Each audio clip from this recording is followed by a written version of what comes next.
Diário de Alonso Teper. Nota de editor: Alonso Asbrook Teper, de Consentão, Nova York, foi visto por último e reconhecido em 17 de abril de 1908, ao redor de meio-dia, no Hotel Richmond em Batávia. Era o único sobrevivente de uma antiga linhagem rural de Ulster e tinha 53 anos na hora da desaparição. Sr. Teper foi educado em particular e nas universidades Columbia e Heidelberg. Toda sua vida se passou como estudante. Seu campo de pesquisa incluía muitas obscuras e, geralmente, temidas regiões fronteiriças do conhecimento humano. Seus documentos sobre vampirismo, ghouls e fenômenos de poltergeister foram impressos por conta própria após rejeição de muitos editores. Se desligou da Sociedade para Pesquisa Física em 1900 após uma série de controvérsia peculiarmente amarga. Em muitas ocasiões viajou extensivamente e, às vezes, se ausentava durante longos períodos.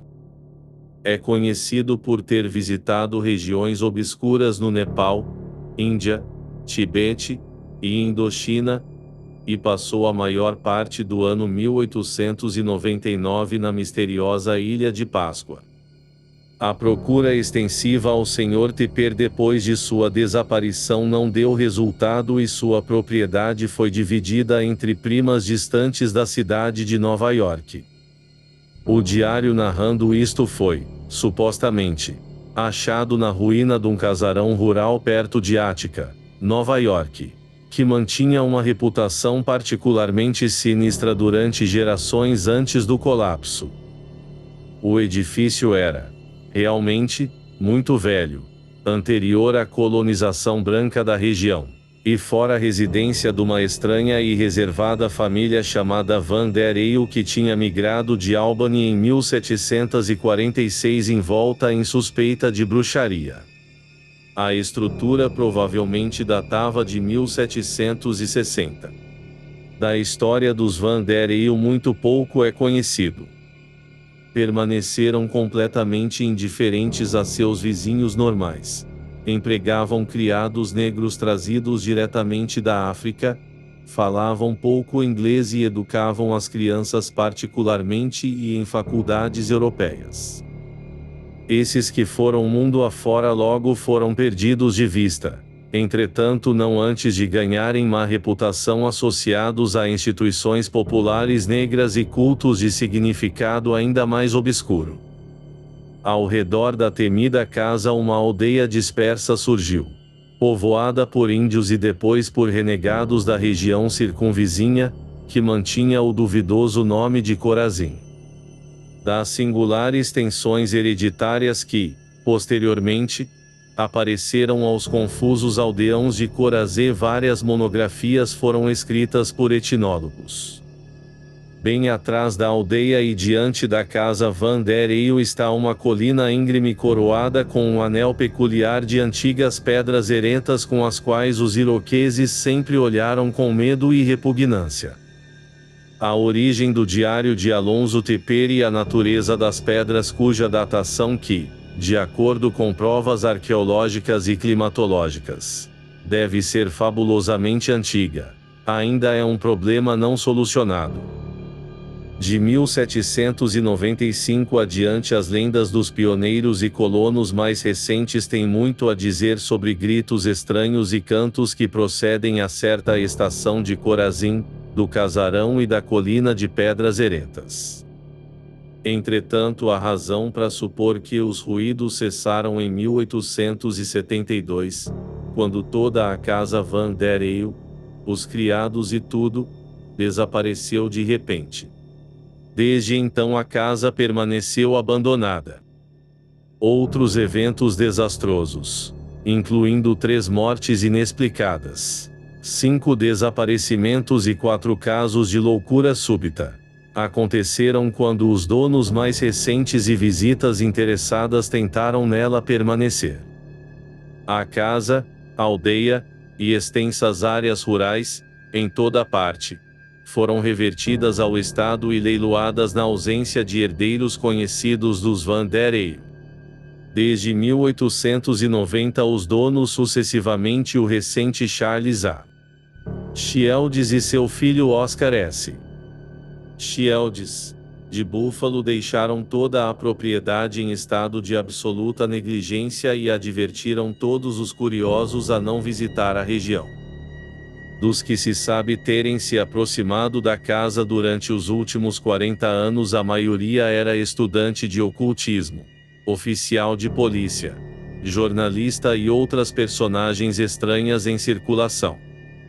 Um dos seguintes era um eurasiano misterioso, provavelmente da Cochinchina, cuja mais recente exibição com a mente em branco e bizarras mutilações chamou a atenção da grande imprensa em 1903.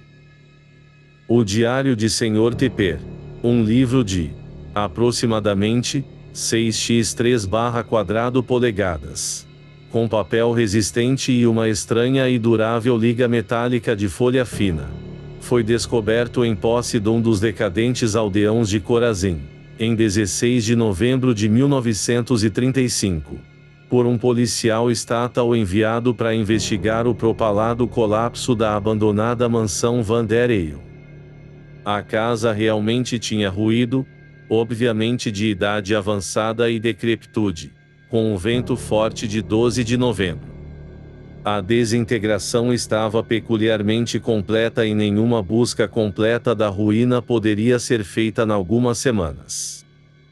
John Eagle, o moreno, cara de macaco, bugre aldeão que tinha o diário, disse ter achado o livro bem perto da superfície do escombro, no que deveria ter sido um quarto dianteiro superior. Muito pouco do conteúdo da casa poderia ser identificado.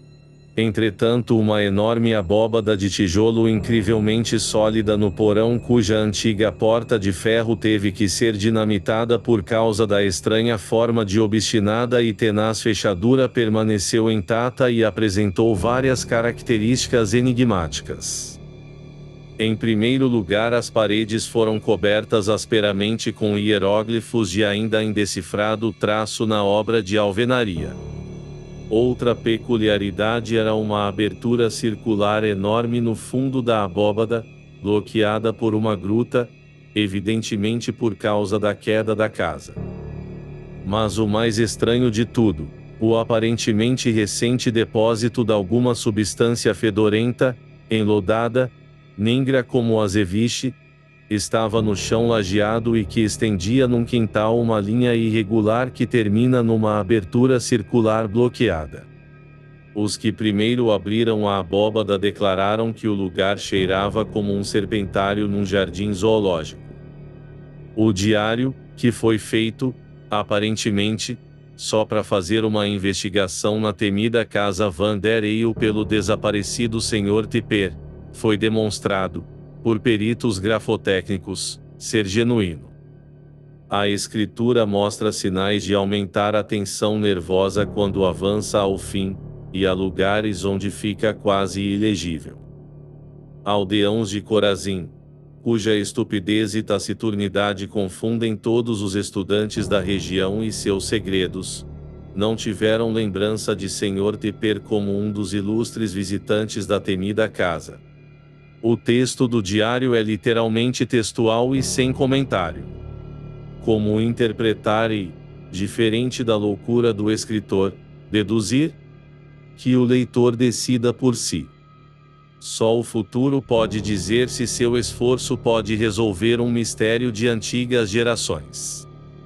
Pode ser dito que esses genealogistas confirmam a memória relatada por Sr. Tepper no assunto de Adriaan Slingit.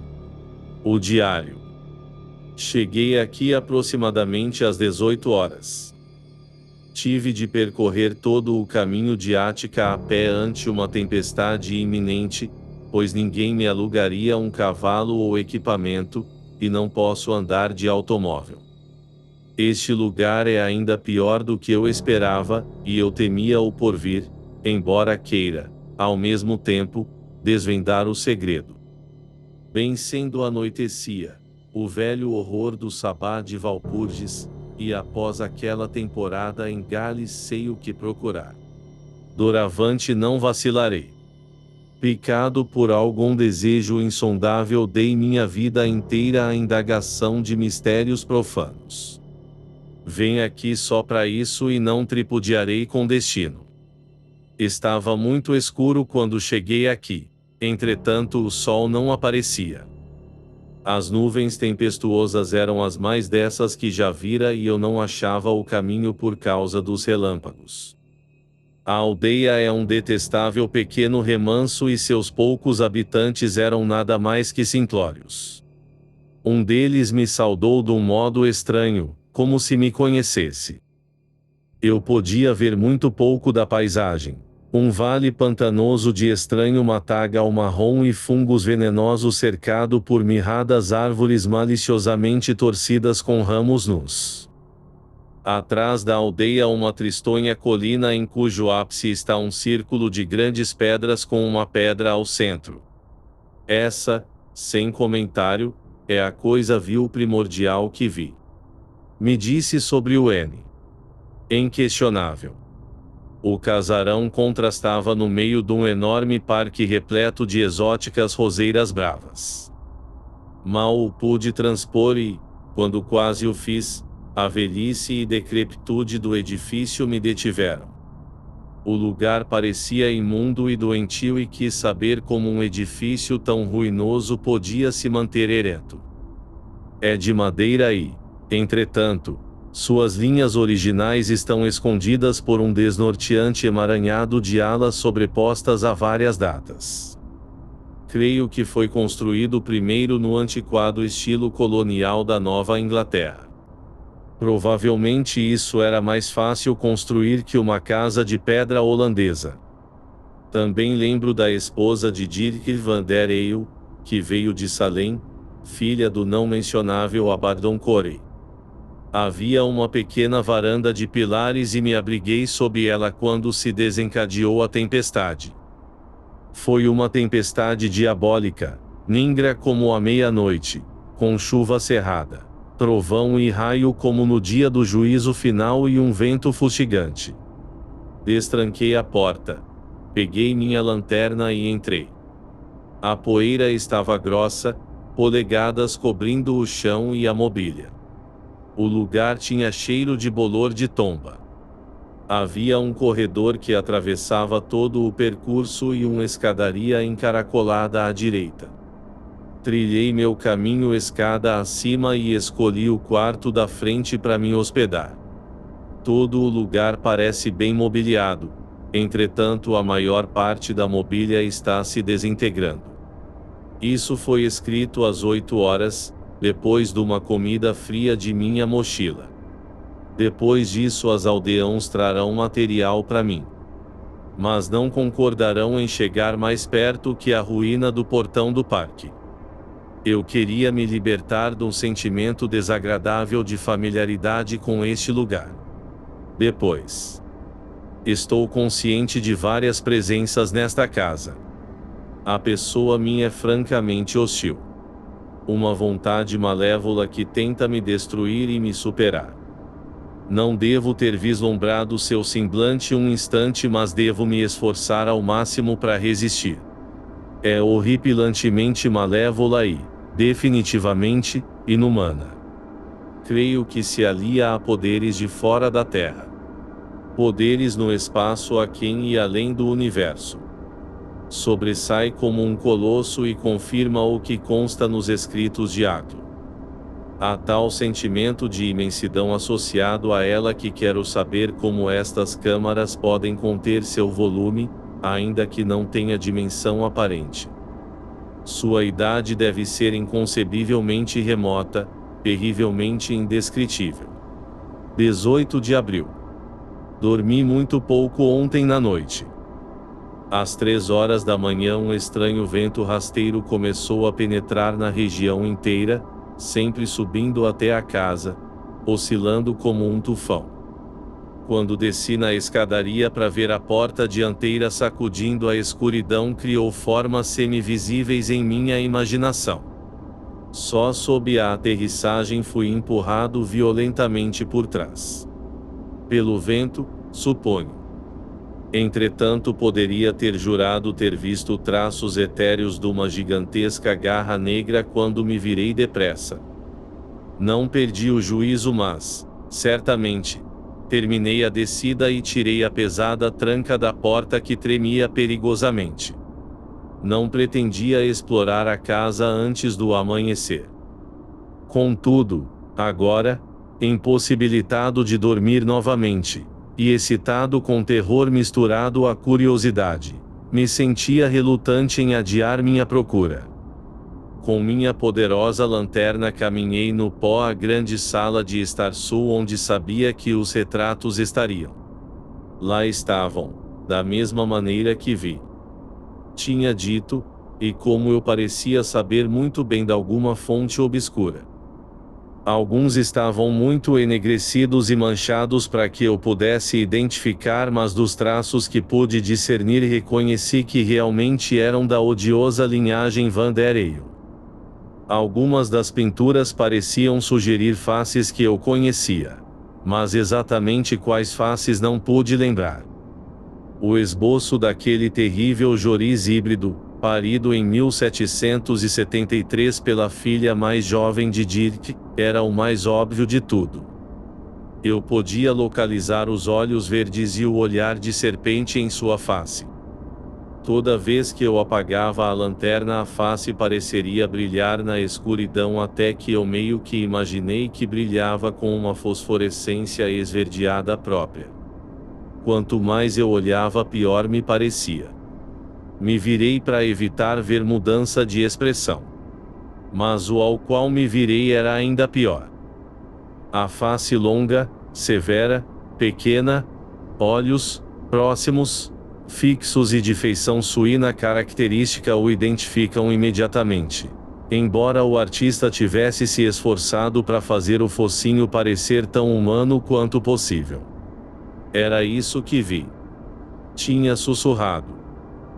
Quando o fitei, horrorizado, pensei que os olhos assumiram um brilho avermelhado e, num momento, o fundo parecia substituído por uma cena estranha e, aparentemente, irrelevante, um solitário, deserto terreno de caça sob um céu amarelo borrado, onde cultivavam um maltratado arbusto de espinheira negra. Temendo por minha sanidade, apressei a saída daquela galeria amaldiçoada ao canto espanado escada acima onde tem o meu acampamento. Depois, decidi explorar um pouco mais os cantos labirínticos da casa à luz diurna. Não posso estar perdido.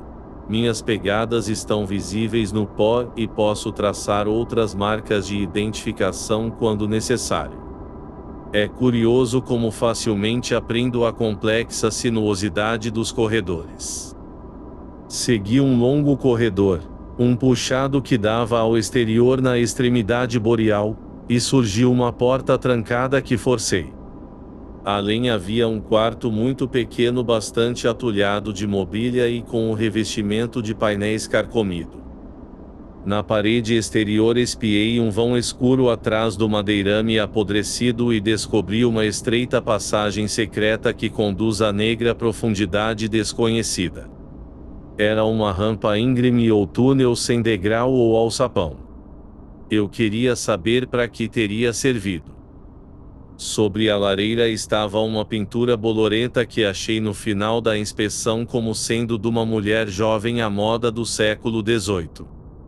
A face é de beleza clássica, contudo, com a expressão mais diabolicamente má que eu alguma vez vira o semblante humano ostentar.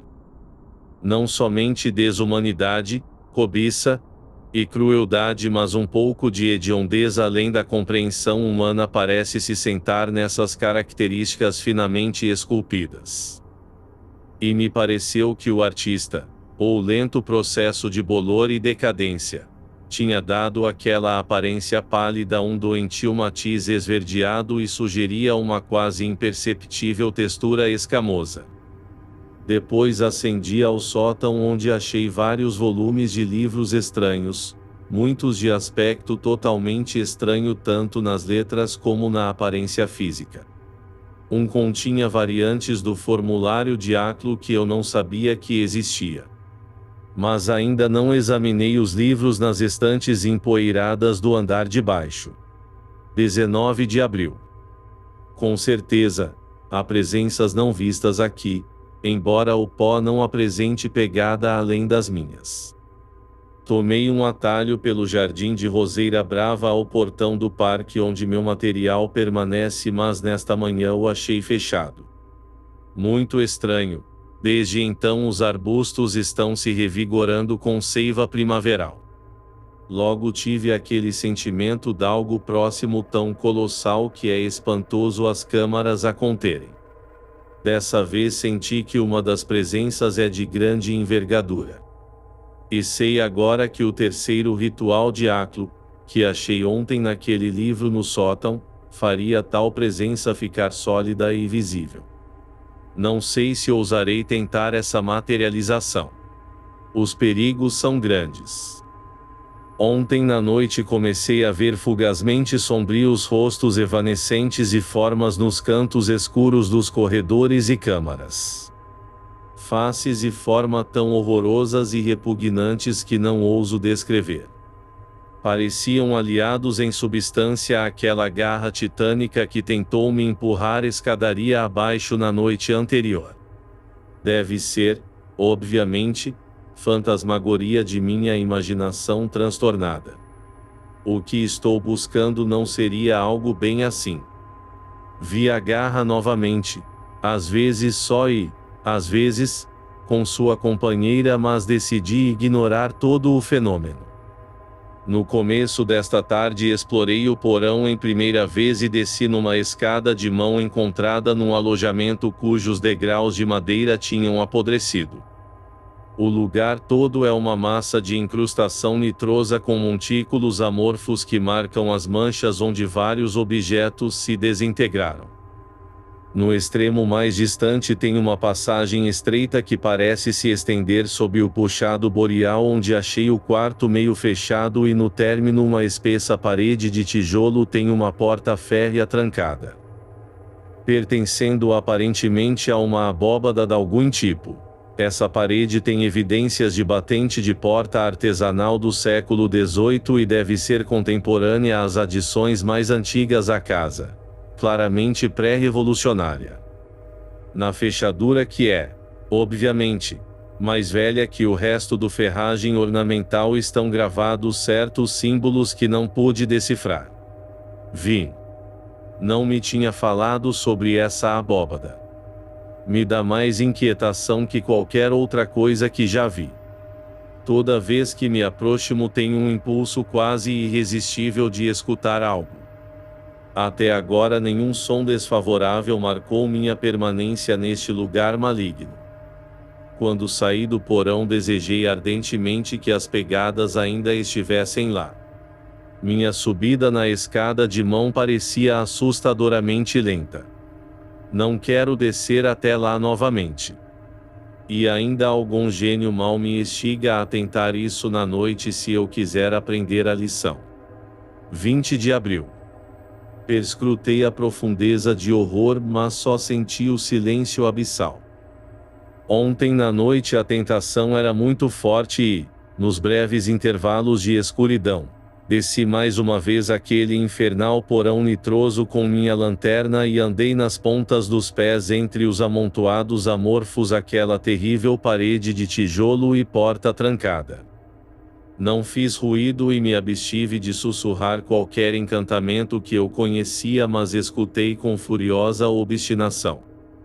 Afinal senti os sons de além dessa barreira de chapa de ferro dentro da qual gigantescas coisas noturnas ameaçavam e murmuravam.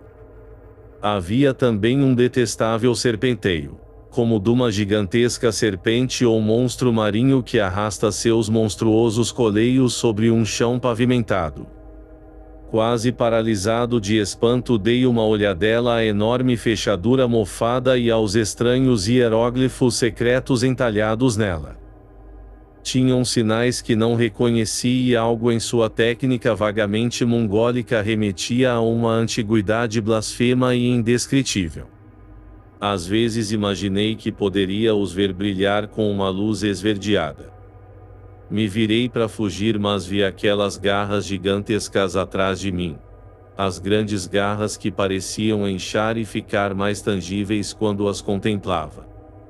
Fora da maligna escuridão do porão, com sombrios meneios de pulsos escamosos atrás delas e com uma traiçoeira e maligna vontade que guia seu horrível tatear.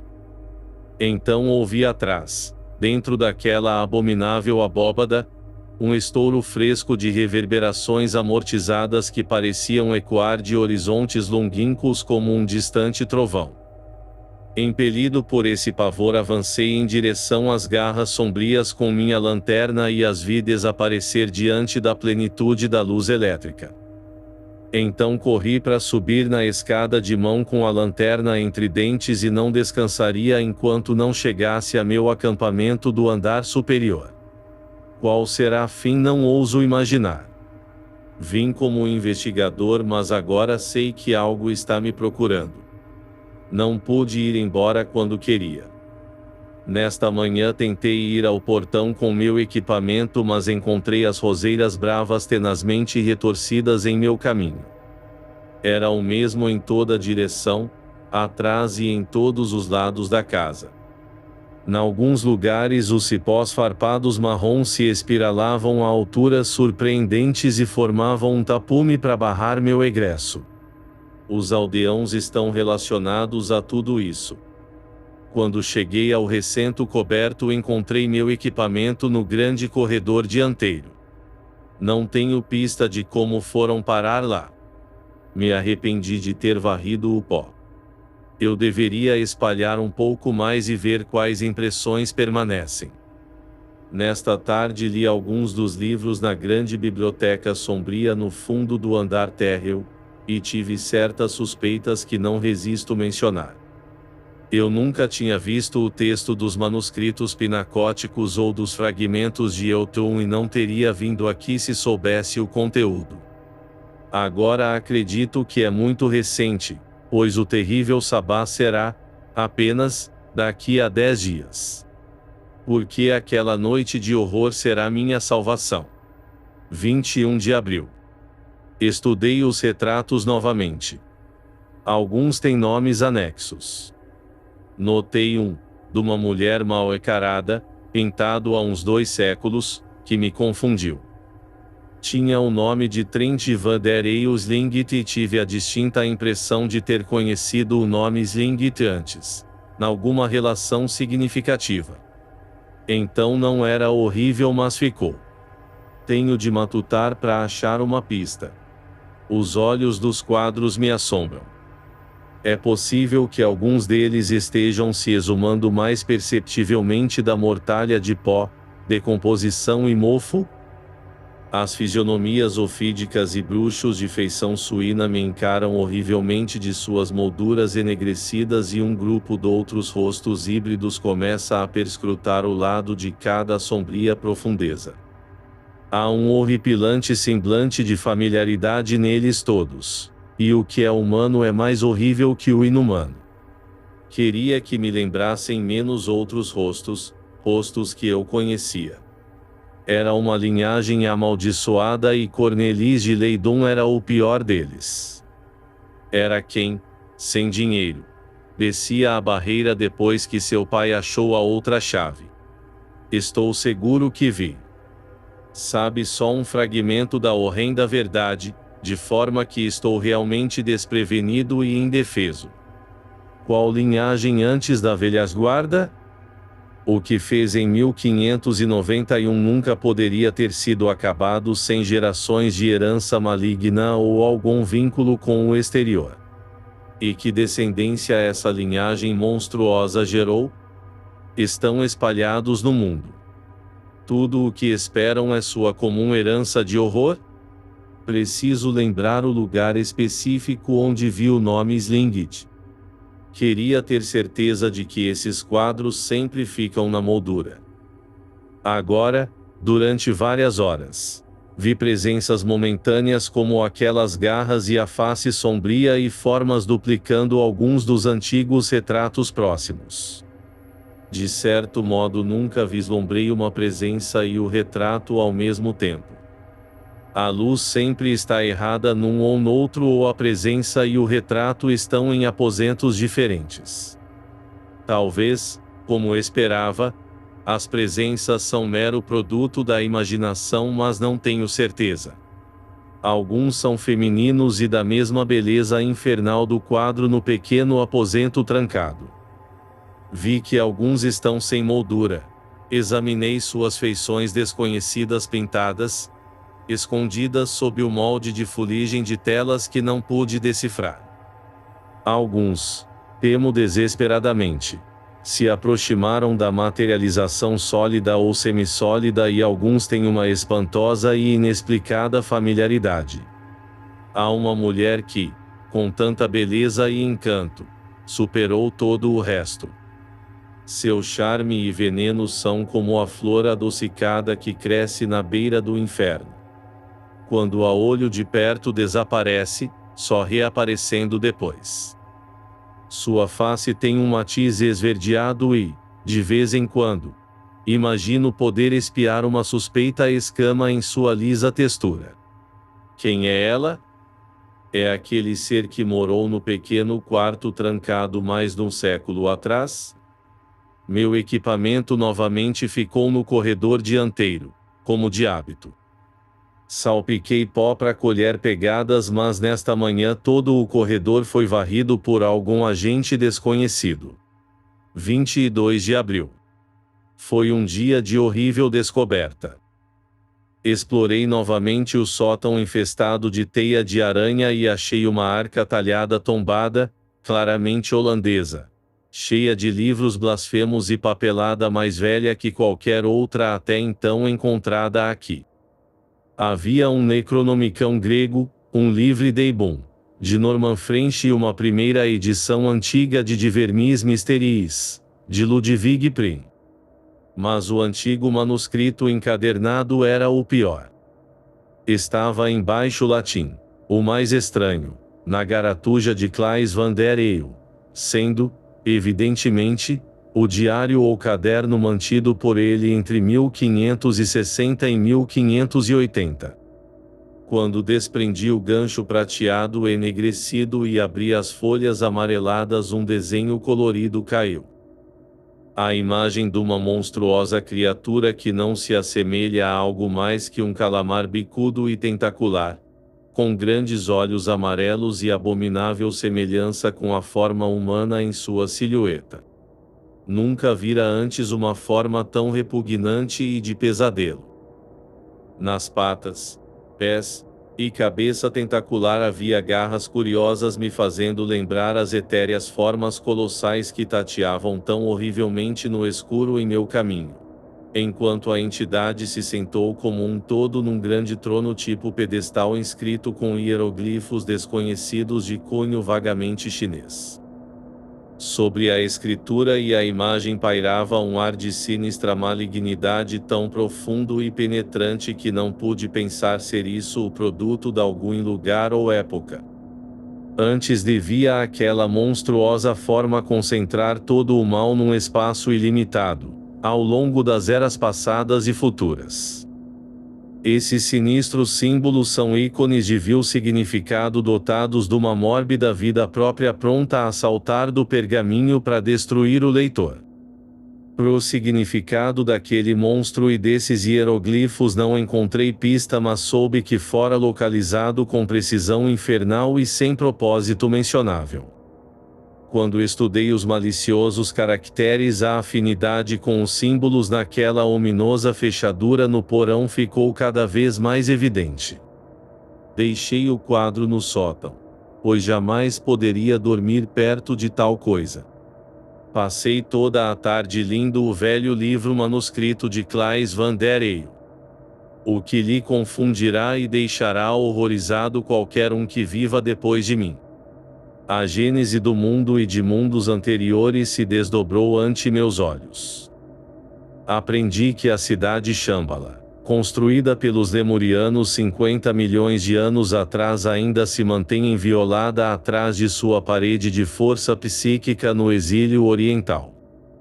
Aprendi do livro de Dzyan, cujos primeiros 6 capítulos pré-datam a Terra, e que já era antigo quando os senhores de Vênus cruzaram o espaço em suas naves para civilizar nosso planeta. E vi registrado por escrito, em primeira vez, aquele nome que outros me disseram sussurrando e sobre o qual eu soubera de um modo mais reservado e mais horrível, o temido e terrível nome de Ian. Em muitos lugares eu precisava subir a passagens que requerem uma chave. Finalmente, após várias alusões, concluí que o velho Claes não tinha ousado registrar todo o seu conhecimento num livro, mas deixara certos pontos para outro. Nenhum volume é completamente inteligível sem seu companheiro. Consequentemente, me dispus a achar o segundo volume em algum lugar dentro desta casa amaldiçoada. Embora claramente prisioneiro, não perdi meu eterno amor ao desconhecido. E estou determinado a sondar o cosmo tão profundamente quanto possível antes do juízo final. 23 de abril. Procurei, durante toda a manhã, o segundo diário, e o encontrei no meio-dia numa escrivaninha no pequeno aposento trancado. Como o primeiro, redigido no bárbaro latim de Claes van der Eyl, parece consistir em notas esparsas que se referem a várias seções do outro. Folheando vi, imediatamente, o abominado nome de Ian, aquela cidade perdida e oculta na qual se aninhavam segredos ancestrais e da qual as mais obscuras recordações, mais antigas que o corpo, espreitam no âmago da mente de todos os homens. Isso foi repetido muitas vezes e o texto ao redor estava claramente pontilhado com toscos hieroglifos claramente similares àqueles do pedestal cujo desenho infernal eu tinha visto. Aqui, obviamente, estava a chave daquela monstruosa forma tentacular e sua mensagem proibida. Com esse conhecimento ascendi os degraus rangindo ao sótão de teias de aranha e horror. Quando tentei abrir, a porta do sótão não aderiu como antes. Várias vezes resistiu a todo esforço para abrir. Quando, afinal, consegui, tive uma clara sensação de que alguma colossal forma não vista a tinha soltado de repente.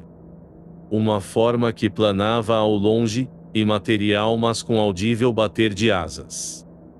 Quando achei o horrível desenho, percebi que não era exatamente onde o tinha deixado. Aplicando a chave ao outro livro, logo vi que o seguinte não era um guia imediato ao segredo. Só uma pista a um obscuro segredo que foi muito bem guardado. Levaria horas, talvez dias, para extrair a terrível mensagem. Viverei o suficiente para desvendar o segredo? Os assombrados braços negros e garras agora assombram cada vez mais minha vista. Parece até mais titânico que no princípio. Nunca quis libertar essas vagas presenças inumanas cujo tamanho nebuloso parece muito grande para ser contido nas câmaras. E de vez em quando as grotescas faces, as formas evanescentes e as molduras zombeteiras se reúnem em minha frente numa desnorteante confusão. Realmente, é um terrível arcano primevo da Terra que é melhor ser deixado em paz e esquecido. Segredos terríveis que nada têm a ver com o homem, homem esse que só pode aprender em troca de paz e sanidade. Verdades secretas que fazem do sábio um eternamente estranho entre os seus e o faz caminhar solitário na terra. Igualmente, há sobrevivências terríveis de coisas mais antigas e mais potentes que o homem. Coisas blasfemas que perambulavam em idades remotas nunca suspeitadas. Monstruosas entidades eternamente adormecidas em incríveis criptas e remotas cavernas, fora das leis de causa e efeito. Estará pronto para ser despertado por tais blasfemadores quem souber seus obscuros sinais proibidos e contrassenhas furtivas. 24 de abril. Estudei o quadro e a chave o dia todo no sótão. No crepúsculo ouvi sons estranhos, de um tipo não encontrado antes e parecendo vir de longe. Escutando, percebi que tem que fluir daquela estranha colina abrupta com um círculo de pedras erentas que contrasta atrás da aldeia a alguma distância ao norte da casa. Ouvi dizer que aquele era um atalho levando da casa ao topo daquela colina rumo ao primitivo Cromelenche. Tendo suspeitado disso, em certas ocasiões, Van der Eyl teve muita oportunidade de experimentar, mas todo o assunto ficara, até agora, oculto em minha consciência. Os sons consistiam num soar estridente misturado a um tipo peculiar e horroroso de assobio ou silvo e um bizarro tipo de música como nunca descrito nos anais terrenos. Era muito languido e logo enfraquecia, mas o argumento era conhecido, pensei. Está para a colina tal qual a puxada nortista com a calha secreta e a abóbada de tijolo fechada estendida embaixo. Pode haver alguma conexão que de longe me passou despercebida? 25 de abril. Fiz uma peculiar e perturbadora descoberta sobre a natureza de minha encarceragem. Atraído à colina por um sinistro fascínio, encontrei as roseiras bravas postadas atrás de mim, mas só naquele lado. Há um portão arruinado e, sob os arbustos, os vestígios de um antigo caminho que, indubitavelmente, existe. As roseiras bravas se expandem acima e ao redor da colina. Entretanto, no ápice, com os montes de pedras erentas, só um estranho crescimento de musgo e grama raquítica. Escalei a colina.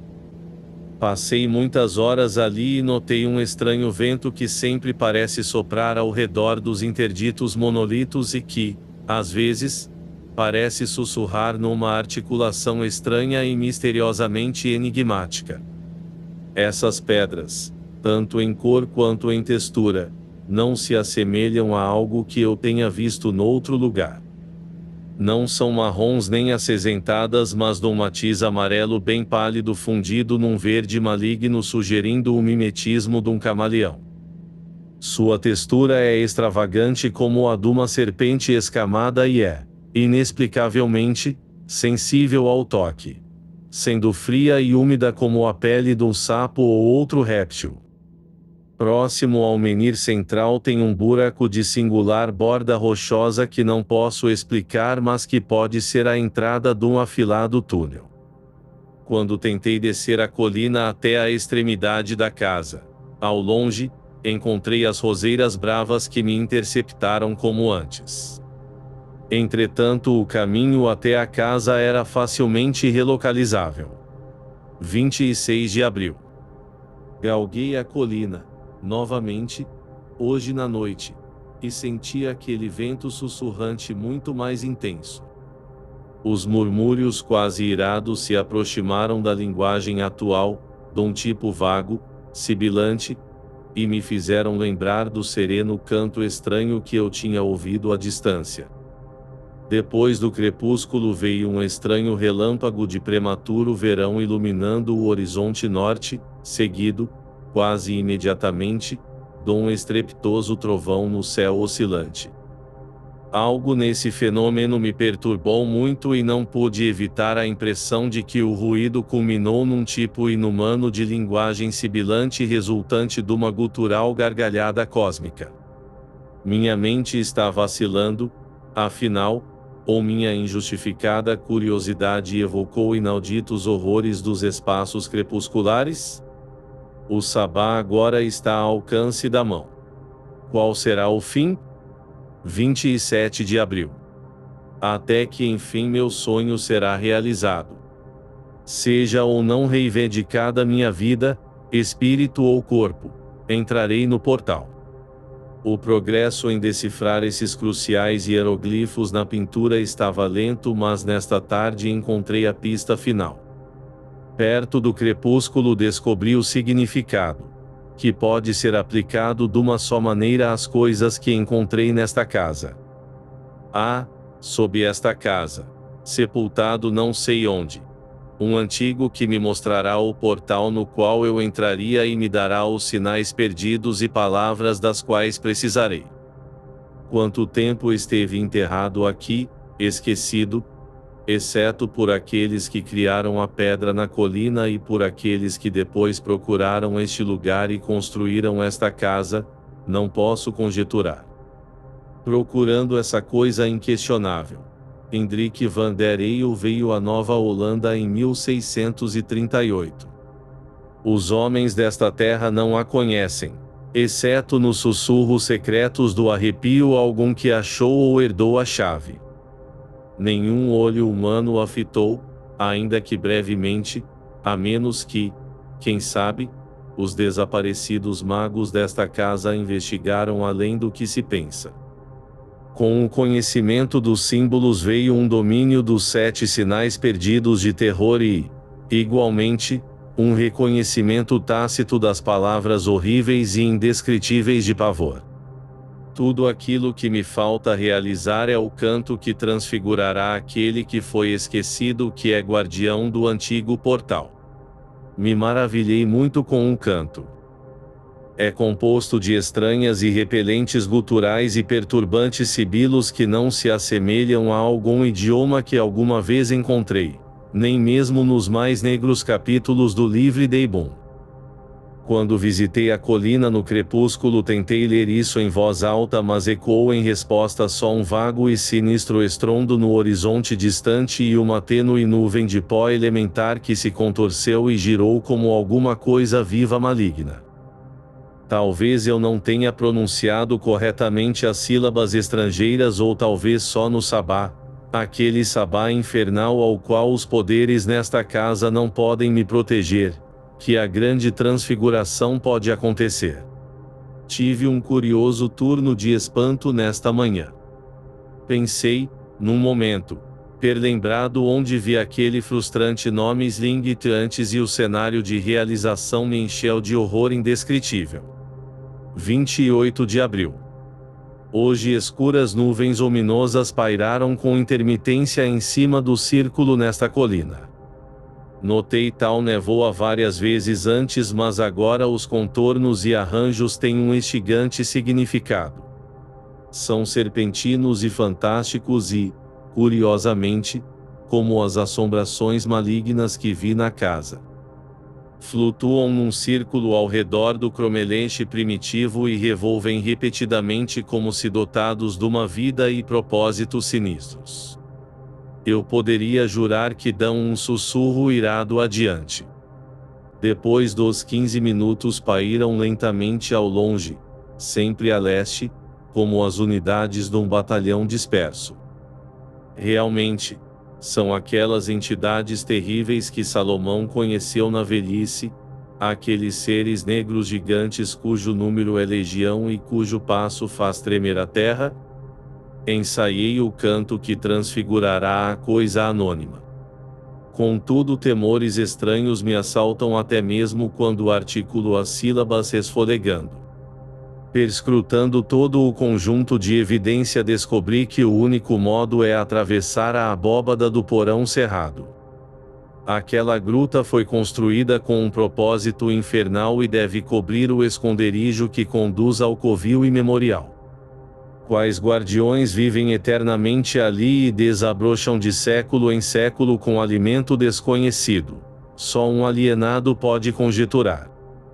Só os bruxos desta casa que os convocaram da terra interior os conheceram muito bem, como os chocantes retratos e recordações do lugar revelam. O que mais me aborrece é a natureza limitada do canto. Evoca o inominado, contudo não provê método para o controle do que é evocado. Claro, os sinais gerais e gestos, mas se demonstrarem eficácia para uma coisa pode, ainda, omitir algo. Ainda, A recompensa é grande o bastante para justificar qualquer perigo. E não poderia me retirar se quisesse, pois uma força desconhecida francamente me instiga. Descobri mais um obstáculo. Considerando que preciso atravessar a abóbada do porão fechado, tenho de achar a chave. A fechadura está muito alto e é muito resistente para arrombar. Não tenho dúvida de que a chave está em algum lugar aqui, mas falta pouco tempo pro sabá. Tenho de procurar com afinco. Terei coragem de destrancar a porta de ferro e encarar os horrores aprisionados espreitando de dentro? Depois. Evitei o porão nos últimos 2 dias. Mas nesta tarde desci novamente a esses recentos interditos. No princípio tudo estava silencioso, mas dentro de 5 minutos os murmúrios ameaçadores do miolo começaram mais uma vez a sair da porta férrea. Nessa vez era alto e mais terrificante que nas ocasiões anteriores. Reconheci aquele conhecido deslizar de algum monstruoso monstro marinho, agora mais rápido e frenético. Como se a coisa estivesse se esforçando para chegar ao portal onde eu estava. As passadas ficaram mais altas, mais inquietas e mais sinistras. Começou a bater nela essas reverberações infernais e mais enigmáticas que as que eu tinha ouvido em minha segunda visita ao porão. Reverberações amortizadas que pareciam ecoar de horizontes longínquos como um trovão distante. Mas agora o volume aumentou umas 100 vezes e o timbre adquiriu novas e terríficas implicações. Posso comparar o som com algo mais adequadamente que o urro de algum terrível monstro da desaparecida era dos Sáurios. Quando horrores primitivos vagavam na terra e os homens-serpente de Valúzia plantaram a pedra fundamental de magia malévola. Tal urro, se expandindo a alturas ensurdecedoras, jamais alcançado por alguma garganta orgânica conhecida, era análogo a este estrepitoso som. Ousarei destrancar a porta e enfrentar a violenta investida do além? 29 de abril. Achei a chave da abóbada. No meio-dia a encontrei no pequeno aposento fechado, sob o entulho numa gaveta da antiga escrivaninha, como se em algum esforço para esconder. Estava embrulhada num jornal se deteriorando datado de 31 de outubro de 1872, mas havia uma envoltura interna de pele seca, evidentemente o couro de algum réptil desconhecido, que ostentava uma mensagem em baixo latim na mesma garatuja escrita nos cadernos que encontrei. Como eu tinha pensado, a fechadura e a chave eram imensamente mais velhas que a abóbada. Não pude calcular essa diferença de idade. O velho Claes van der Eyck as tinha prontas para algo que ele, ou seus descendentes, pretendia fazer. Decifrando a mensagem latina, tremi num novo acesso de angustioso terror e indefinível espanto. Os segredos da monstruosa unidade primeva. Folheei o ilegível texto cujas palavras secretas relacionam as coisas ocultas que existiam antes do homem. Coisas que ninguém da terra deveria aprender, para não ter seu sossego perdido para sempre. Isso jamais me deveria ter sido revelado. Para Ian, aquela perdida e proibida cidade de eras incontáveis, cuja localização não pode ser revelada. Recebia autêntico cerne desse conjunto como nenhum outro em vida. Ali tenho de me estabelecer e, assim, adquirir aquela sabedoria que eu queria, alegremente, perder. Mas não posso. Aprendi a atravessar um buraco que não deveria ser atravessado e tenho de invocar da terra o que não deveria ser despertado nem chamado. E o que foi enviado para me acompanhar não descansará até que eu ou os seguintes façam o que deve ser feito. Daquilo que despertei e trago comigo não posso me separar. Assim está escrito no livro das coisas ocultas.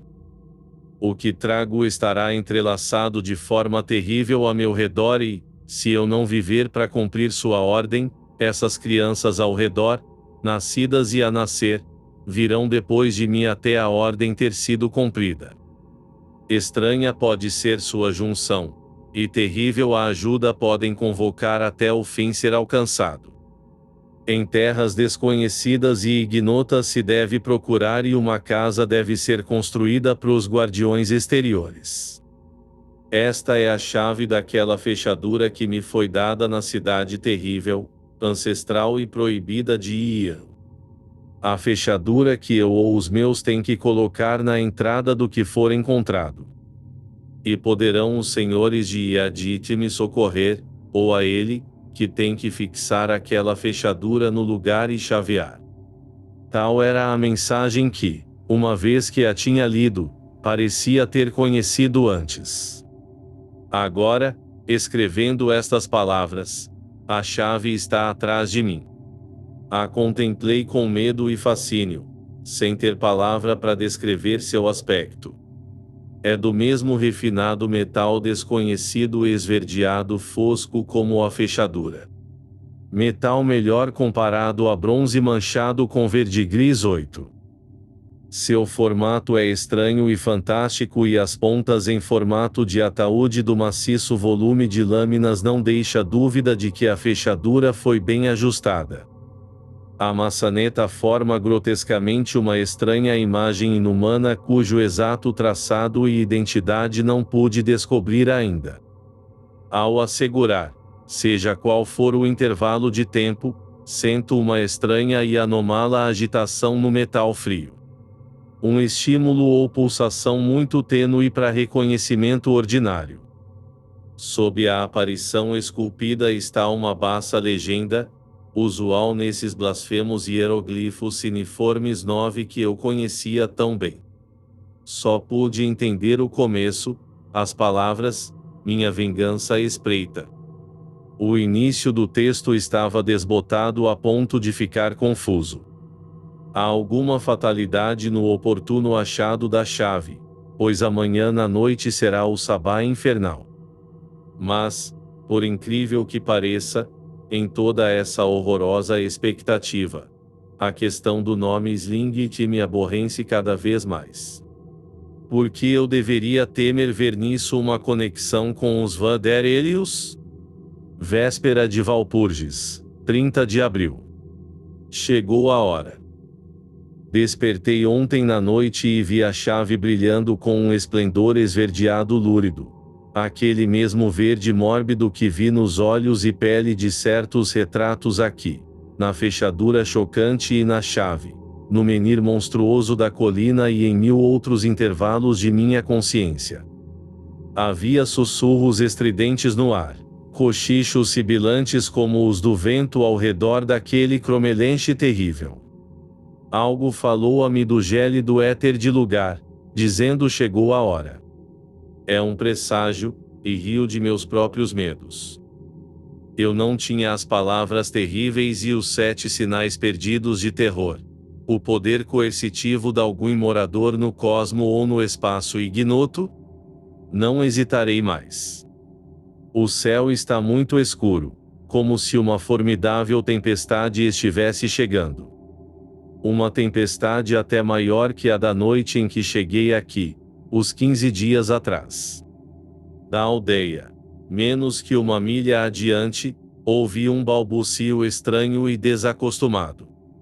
Era, como pensei, aqueles idiotas, pobres degenerados, que compartilham um segredo e mantêm o terrível sabá na colina. Aqui na casa as sombras se ajuntam densamente. Na escuridão o céu diante de mim quase brilhou com uma luz esverdeada própria. Entretanto não fui ao porão. É melhor esperar, para evitar que o ruído daqueles murmúrios e resfolegares, essas fugidias e abafadas reverberações, me enervem antes que eu possa destrancar a porta fatal. O que encontrarei e o que farei só tenho uma vaga ideia. Encontrarei minha missão na própria abóbada ou terei de escavar mais profundamente no coração noturno de nosso planeta? Há coisas que ainda não entendo ou, pelo menos, prefiro não entender, apesar de uma sensação terrível, crescente e inexplicada de antiga familiaridade com esta casa medonha. Por exemplo, aquela calha que conduz abaixo do pequeno quarto fechado. Mas creio que a ala com a abóbada se estende até a colina. 6 horas da tarde. Olhando as janelas norte posso ver um grupo de aldeãos na colina. Parecem desavisados do céu ameaçador e estão cavando perto do grande menhir central. Me ocorreu que estão trabalhando naquela pedra obtusa escavando naquele lugar o que parece ser a entrada de um afilado túnel. O que acontecerá? Quanto dos antigos ritos de Sabá retiveram essas pessoas? Aquela chave brilha horrivelmente, não é imaginação. A usarei como deve ser usada? Outro assunto me perturbou muito. Folheando nervosamente um livro na biblioteca descobri uma mais ampla forma do nome que arreliou minha memória tão penosamente, Trent, esposa de Adriaan Slingit. Adriaan me conduz ao mais remoto da memória. Meia-noite. O horror está solto, mas não devo desanimar. A tempestade desabou furiosa num pandemônio e raios atingiram a colina 3 vezes. Contudo, os híbridos e disformes aldeãos se ajuntaram dentro do cromelenche. Os posso ver nos relâmpagos quase constantes. As grandes pedras erentas surgem lamentavelmente com uma luminosidade verde fosco que os revela até mesmo sem raio. Os repiques de trovão são ensurdecedores e todos parecem responder horrivelmente a algum comando desconhecido. Enquanto eu escrevia, as criaturas na colina começaram a cantar, uivar e gritar numa degenerada e simiesca versão do ritual antigo. O aguaceiro caía como uma inundação, contudo eles saltavam e emitiam sons num tipo de êxtase diabólico. Ia Shub-Ligurat. A cabra com 1000 filhotes.